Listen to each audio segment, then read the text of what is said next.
I mean, I want to fight for my residency. I want to be eligible in this as a citizen or resident in this country. A plea from an 18-year-old who considers himself just as much a New Zealander as everyone else. I believe this is my home and my country. I feel a very deep connection to this country as I've been here my whole life, and all I ask is a chance. A chance which Dharman Kumar says he hasn't been given.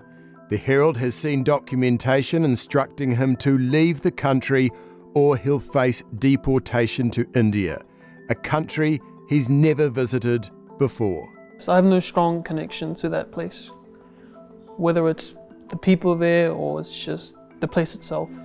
New Zealand's home for you? For me personally, yes. Would you like to be able to remain here in Auckland? Yes. Because if I go to India, they're just setting me up for failure. She's sitting next to his 22-year-old sister Radhika. She is a New Zealand citizen as she was born prior to changes to the Citizenship Act in 2006. The siblings were born here to parents who have been overstayers for about 24 years. It's like having your family with you for your whole life, and then suddenly, because of an immigration status, they're pulling that away from me, which I feel like is quite unfair. Since finishing high school, Dharman hoped he'd go to university, but given his fight with immigration and the threat of deportation, he hasn't been allowed. Do you feel like you're an overstayer? No, because among my colleagues, I was treated no different.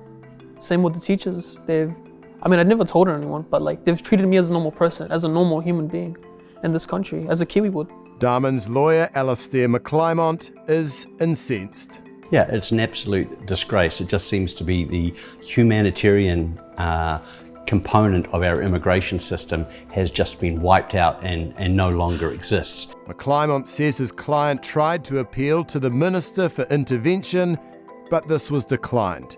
He says the case is unprecedented in his experience. Usually you'd find Immigration New Zealand would just simply say, oh, we can't send this child away, we need to do something to regularise their immigration status. But now we have the actual Minister of Immigration saying, no, we're going to deport them to a foreign country. I've never come across that before in 28 years, and I'm really worried about the way that the system is now working. And when we see what's happening in the United States, I'm worried about the parallels.